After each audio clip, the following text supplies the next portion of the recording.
After the AFCON went down over there in Morocco, Super Falcons of Nigeria entered the country quietly because of the performance that happened over there at the Women Africa Cup of Nations that happened in Morocco. Welcome you on the show, 360 Sport on Trust TV. I am Adeni Ajishafe. We'll be looking at this particular story as we go through the world of sport. Joining me to talk sport is Olawale Peters. Good to have you. Good morning, Adeni. It's a pleasure being here. Your smile is different because of Tobi Amusan, I guess. Yes, and because of the Super Falcon also. Sincerely, I don't agree with the fact that they came in quietly. They should have been celebrated, right? They should have been celebrated. They deserve to be celebrated. They triumphed even in failure, okay? You know, at times, it's not about winning. It's about what happened before, during, and after the competition. That's the issue. That is what we are actually looking at. And if you look at what the Super Falcons, what they did, they lost the game emotionally. That is the truth. There are a lot of factors that affected them during the competition. Now, let's look at what happened the first 3 games. They lost to South Africa. That's the first game, the opening match.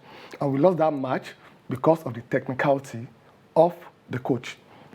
But the second and the third match that we won it because the girls, they were determined to do something different. Then we got to the quarterfinal.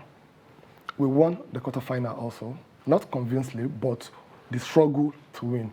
It got to the semi-final. We didn't play against the Lionesses of Morocco alone. We played against CAF. That's the truth. We played against the referee. But still, they went all out up to the final stage before they lost when it comes to penalty. They are already exhausted because they've played 60 minutes with only 9 players against 11. For a woman to do that, sincerely, they've really tried to even push the game up to penalty. They've tried. Then what now happened after that? They now realize that we have done a lot for the country. Where is our money? For people that have done this, and you haven't paid them, sincerely, no matter how you are self-motivated, money plays a major part when it comes to motivation. Let's be sincere with ourselves. So with all what they've done, they are still not being paid. Probably they now realize that, oh, if we continue this way, probably nothing will happen. Now, after the match on Tuesday, on Wednesday, throughout that Tuesday, from the feelers we got from our friends and our colleague there, that this camp of Super Falcons was like in morning session. They were all crying. They lost it all through that Tuesday. Wednesday, they refused to train because they refused to pay them their money. The money they pay them is not part of their backlog allowances. It is for their daily allowances. And that one is $100 per day, and they pay them for 10 days, $1,000. Now, this is the question.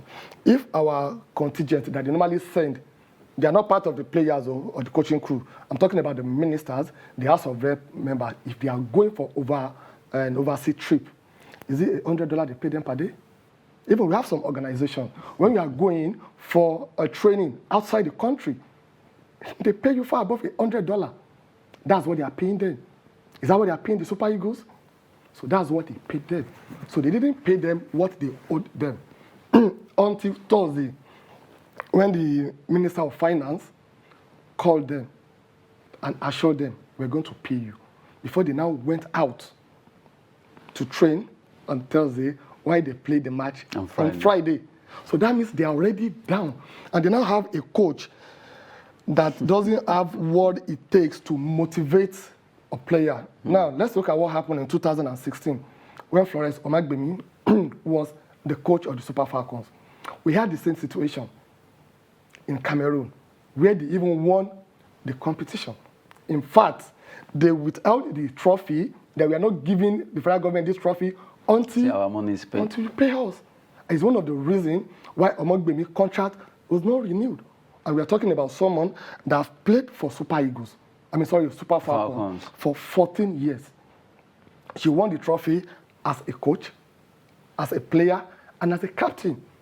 So she motivated the player because they played the competition all through without paying them any dime. And this happened under the watchful eyes of this same Amadou Pinnick. The same thing happened in 2019, France World Cup. That was what caused desire when they said, no, we're not training today. That's the reason. Issue with NFL. That's the reason why they stripped her of her captaincy. So it is not about the snaked in. Whatever happens, I think they deserve to be celebrated. So automatically now, it's not about the players, it's about the Nigerian Football Federation not deeming fit to have given them at least a rousing welcome to Nigeria. That is actually the truth. I even expected the Minister of Youth and Sport, because, you know, when you're talking about motivation, there are ways you motivate people. You go in there, you welcome them, you let them know that, oh, what happened? You have tried your best. Tried your best. We still have a task ahead of us. What cup? What cup? I know you can do better. Them hearing that, they were like, oh, the country loves us. And to be sincere with you this time around, I will say this here, that Nigerians have been very committed and dedicated to Nigeria. But Nigeria have not been fair to Nigerians. That is the case of our Super Falcons. They deserve better. They deserve better treatment. So I think it's high time we have to look inward into the way the NFF and the Ministry of Youth and Sport, they are managing sport in this country. It will shock you if I tell you today that the Enugu Rangers that won the Nigerian Professional Football League in 2016, the money that their state government promised them that it would pay them, they've not been paid. And two of the players, the coach has died. One of the players died also. Plateau United that won recently. They've not been settled too. No, I'm talking about what happened in 2016, and this is 2022. And the governor is leaving the next year. So the way we handle sport in this country, we need to really review it holistically. It's seriously unfair, and I think the Super Falcons, they deserve, even though because of my busy schedule yesterday, I wanted to go there and be the only one to welcome them because they deserve it. We've been talking about Super Falcons returning to Nigeria quietly after doing their best at the WAFCON 2022 in Morocco. Yes, it got to the fourth place. They lost to Zambia in the third place fight at his battle against Zambia, Shepolopolo. But they won the fourth position, though Nigeria were expecting them to actually do better. But looking at the way the ladies have not been settled, talking about their finances and all that, really, they are not motivated. It's not too good when you hear the kind of story that they are being owed their allowances and they are being given just peanuts out of all the money they are owed. Well, from the way it is, Super Falcons, we are waiting to see what's going to be happening concerning that team ahead of World Cup that will be coming up in Australia and also in New Zealand. Now, still talking about Super Falcons. Well, according to one of the vice president of NFL, Nigerian Football Federation, it says that they are waiting to receive a report. We are waiting for Wardron's technical report. Well, I don't know, the technical report, will it change anything concerning what has happened in WAFCON? Because 2023 World Cup is coming. According to him, they are waiting for WAFCON to produce, Wardron, Randy, to produce the technical report of 2022 Women Cup of Nations, submit it to technical committee, which the technical committee will submit to NFF for them to know what they will do next concerning Randy. Because Nigerians are already calling for either he should be sacked or he should resign, because it's obvious throughout the competition, aside the issue of being old or not, the man did not live up to expectation, the way he actually solicited players, the information, everything. Who appointed him? Maybe your NFF. Your NFF. Is it the same NFF and the sport ministry this time around? No, it's NFF that actually appointed him. NFF appointed him without the approval of the ministry. They are all together. That's the truth. Oh my goodness. We all know that sincerely, it doesn't have what it takes. That's the truth. And this is someone that was offered this same job sometimes. And in 2017, he rejected. Now, because it's probably clubless, that is why he decided to come. We shouldn't be an option to people. Now, the same report that was submitted, after we lost to Ghana and we didn't qualify for the World Cup by the Super Eagles to the NFF, what have they done with it? Nothing. So that is the problem we Maybe have. it was that report that made them to get another report again. Pizarro. No, To get that was what. So we don't need all When this. Iguavon wrote the report, that's actually what okay. Oh, you didn't do too well. This report shows that you are not capable. Let's get Pizarro. So probably if Randy Wadron submits his own report now, who knows? Maybe Nigeria will be given the chance. And you think Wandro will submit a report that will indict him? If you are in his shoe, will you do that? Well, maybe mistakenly you can. That's not possible. So that's what I'm trying to say here. We don't need any report. I expected the NFF to have sent 1 or 2 staff from the technical department to go to Morocco for the competition, to be with them from beginning to the end. So it should be the one to submit an independent report to the NFF that this is what actually happened. Not from the coach or from anybody. Abba, how will they give you, even a madman, if you give a madman to farm, where will he farm to? His side. It's side. I'm talking about someone that is not even conscious. That's the truth. So if you are telling him to do the report, he will not indict himself. He will not even indict the NFF because they are the one paying him. So he will look for one way or the other to say the players did not rise up to expectation. What does that mean? Sincerely, that's not what we need. We need what happened. What we need is we have to go back. Now, we made mention of Florence Omagbemi.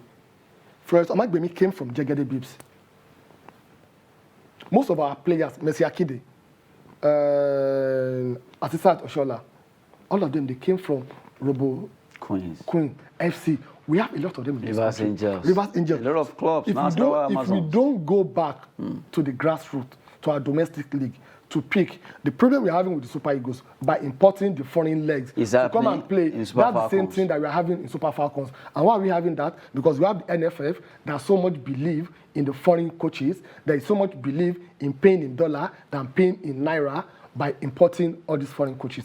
That is the problem. But this style of bringing players from abroad, because recently that particular style has actually crept into Super Falcons now. It was dominant in the Super Eagles, but now you have a lot of foreign players that really didn't know anything about Nigeria, although, yeah, they have Nigerian parents, rather.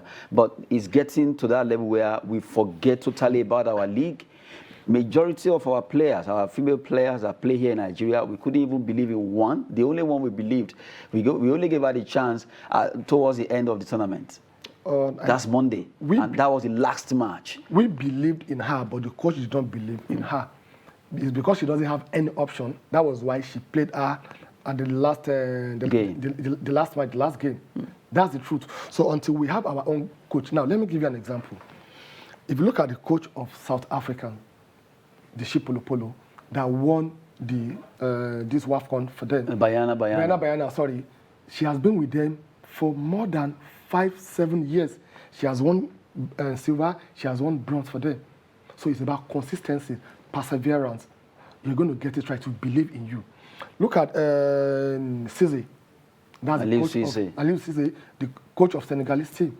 He lost final to Algeria. They still believe in him. They supported him. Before he did what? He won the medal for them, and he just concluded AFCON. That's a very good example of what we can do. Look at Ghanaian national team also. Where's their coach? So that is what we are talking about. We have hours, we have people that can do it. We need to give them time to do this. But it seems we don't have that patience in Nigeria, because I noticed that it has only been Clement Westerhoff that's wanting that kind of chance to stay long. It's always 2-3 years or 1 year or 2 or thereabout. If you don't perform, you are out. We are having that kind of Chelsea style. Okay, I'll not respond to that one. Okay, the reason why I think we are having that with Westerhoff is because you understand the mentality of Nigerian African football. It has been in the country for a very long time. He has his own football academy in this country. He invested a lot in this country. He's more of a Nigerian than a Nigerian. So that is the reason. And that is what we still need to do. We need to get someone that believes in Nigerians. We're not saying that those outside the country, they are not part of us. They are definitely part of us. But you have a blend, 60-40. We mix it. We mix it. They understand this game more than anybody else. Sincerely, until we do that, I pray we don't go the way of Super Eagles. Now, for the first time, we played how many matches? Are really We struggling. played 6 matches and we lost 3. Super Falcons, it has never happened again. And we lost to the teams that have been together and they have more of fresh and young girls. The Zambian team, the South African team, even the Moroccan team. They are young and they are fresh. So that is what we need. We don't need all this. If you have played WAFCON, represented your country for 8, 10 years, come on, you've tried enough. Give other people the chance to also come and show their skill. But if you don't have a coach that goes from stadium to stadium in Nigeria to watch our domestic league, how will he know who to choose or who not to choose? So that's the problem. You need to go to the grassroots. We just have to go to the grassroots now. Though Coach Randy Wardrum is already hinting at getting young players for that squad. Let's see what's going to happen by the time he submits his report to the Nigerian Football Federation Technical Committee. Now, talking about Nigerians, we talked about a lady just yesterday for the stellar performance that she performed at the World Athletics. But this time around, news came out that really her dad has not really been supportive of her going to athletics. My dad never wanted me to be an athlete. Tobi Amusan, I'm sure the man will be very proud. Now, you know why? When you look at the where she actually stood beside the world record, it's the father's name that actually appeared, not Tobi. Amusan is there. Yes. So I just imagine how the dad will be feeling like. Okay, I think what happened, it didn't happen to her only. It happened to a lot of Nigerians. On those days in the 90s, or late 90s or early 2000s, if you tell your parents you are into that sport. You are into sport, they just look at you that, are you all right? Sorry to say, I'm a Burukuni. So is this what you want to do? And if you look at our parents, they are teachers. Both of them. Both of them. So they are disciplinarian. So it is even the mom that really supported her, that said, okay, don't worry. Tell your dad you are going to school. I will support you. Go back. And that really paid off. And it's really paid off. So what are we saying now? But if you look at the trend now, it is even the parents that are taking their kids to go and do sports. So the orientation has changed from what it's used to be. Yes, then they are looking at, you just want to be running when you're running around, when your mates are doctors. You know that mentality. Your mates are baristas, your medical doctors, they are this, they are that, you are accountant, and all those professionals. And people just believe that, okay, if you are a sportsman or you are into entertainment, you are just a no person, kind of. Everything is changing right now because those professions that you think that they are no, they are the yes now. Now, of and course. Those that you think that they are no. Like Amusan, she is now, she's going to have her own personal doctor. Of course. She's going to have her own personal accountant. So she's an employer of labor. And that's why I always say that in sport, I've never seen whatever you study, maybe whatever you call it, the name of any course in the whole world, it can function in sport. Because why? It's very wide. It's very wide. If you are a medical doctor, you study language, whatever language you study, at least, but so people must communicate why they are doing it. Okay, a player coming from Kazakhstan that cannot speak English is moving to Nigeria. He needs to learn how to speak English. Somebody will actually teach him or her how to speak English, and that person will be able to get a job. Okay, that's how it's supposed to be, but that's not the case in this country because we don't see sports as business. But in other countries, they see it as business. They see it as an employer of labor. They see it in a situation whereby, okay, I'm not doing this only for sport activities or for, it's to make money. And if you want to make money, you need to employ people. Like I rightly said, you employ almost everybody from work, like everywhere you have people that can really fit in perfectly into it. I hope one day, we'll get it right in this country and see sport as business. Sport is always business, and we always advocate. We just have to take it very seriously. Tobi Amusan has brought joy to the family because of that $100,000 he won for winning that race. Will go a long way to turn things around in our family. Now, still talking about Tobi Amusan now, but the fact that she was able to run that race, the final, even though it stood at 12.06 seconds, well, according to the director of that race, that they won't allow that to stand. Now, a lot of issues have been raised concerning a technology debate now. Looking at that story, Amusan ignites technology debate after record-breaking display. She ran 12.12 seconds in the semi-finals and 12.06 seconds in the finals. Although the final record won't be standing because they said it was wind-supported. But according to her, she said she was having an injury. She had to order for a particular for a spike, as they call it in athletics, from a company Now, the fact that she complained, they had to add some foam to it, which is not against the rule of what athletics. It must be 20 meters thick. Which that was the specification that she used. So the issue of, a lot of people say, if I remember, Michael, the American, actually came, Michael Johnson saying, well, he's surprised, he's not too impressed for the fact that the athletes broke the record, 12.12, 12.06 and all that like that. A lot of Nigeria have been attacking him anyway. But from the way it is, I'm sure it was measured before she ran that race. Okay. And when I saw the post first from on the Telegraph, I wasn't surprised, knowing them for whom they are. They still have this post-colonization mentality that they are always the best. And they are better than us. Capital no. We are good people, good citizens. Unfortunately, we have bad leaders that are not doing the right thing for us in this country. If not, UK, US, Japan, all this so-called developed world, they will lying behind this country in Nigeria. That's the truth. Now, the spikes that she used is in line with the rules and the regulation. From the semi-final, she came to that competition with her best record of 12.41 seconds. When she ran the heat, she broke her personal record to 12.40. And from that same heat to semi-final, from 24 athletes that competed for the semi-final, we have 12 of them that beat their personal best record, in which she also broke the world record by getting to 12.12. And I recall vividly, the commentator said, this is Amusan final before final. She said that. So I was like, why can you say final before final? But we'll let it go. So when it comes to the final, she even beat, so they should just tell us that they don't have the $200,000 to pay her. Because she won the 12.12 and 12.06.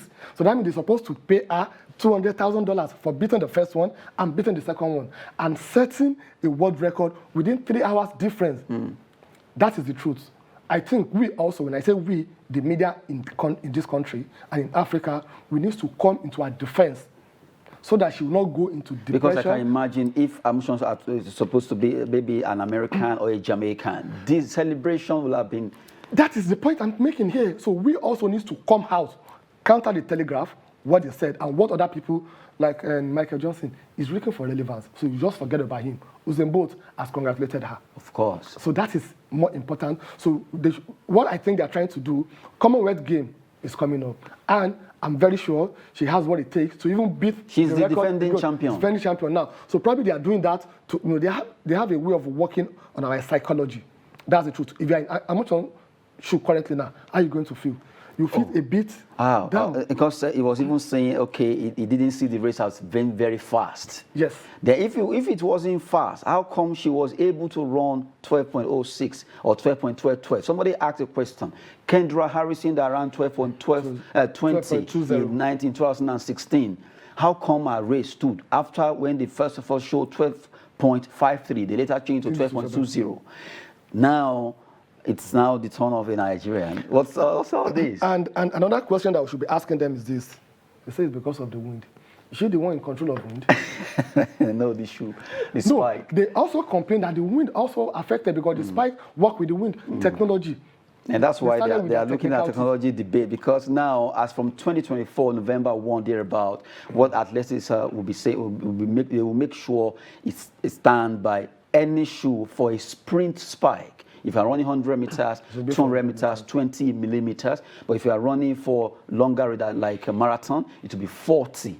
They are trying to make it standard rule. So from the way it is, Tobi Amusan has not actually break the rule. Well, we congratulate her once again for that particular feat, and not forgetting S.A. Brume and the rest. Now, before we go quickly, let's look at Chelsea. Chelsea moved for Sevilla's Youth Conde is in danger. Is in danger of collapsing with Barcelona's interest.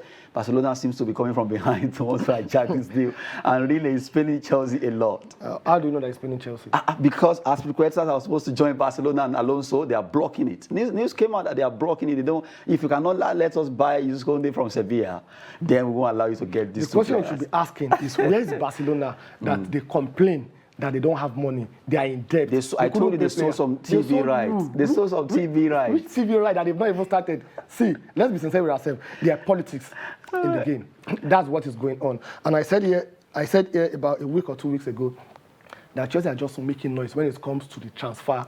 What they need to do is to do their work codedly. But this time around, I'm very sure all Chelsea fans, they will be supporting any team against Barcelona next season. Just because of Yusuf Kounde, right? Not only that one, Rafinha also. Because of Rafinha. So 2 times now that Barcelona is, if this one works out in favor of Barcelona, that will be 2-0. It's likely to work out. We've been talking sport on 360 Sport. Well, good one there. We have to go now with Olawale Peters. Thank you very much. It's a pleasure being here, Adeni. I am Adeni Jishafe. Sport is always business and fitness. Thanks for watching.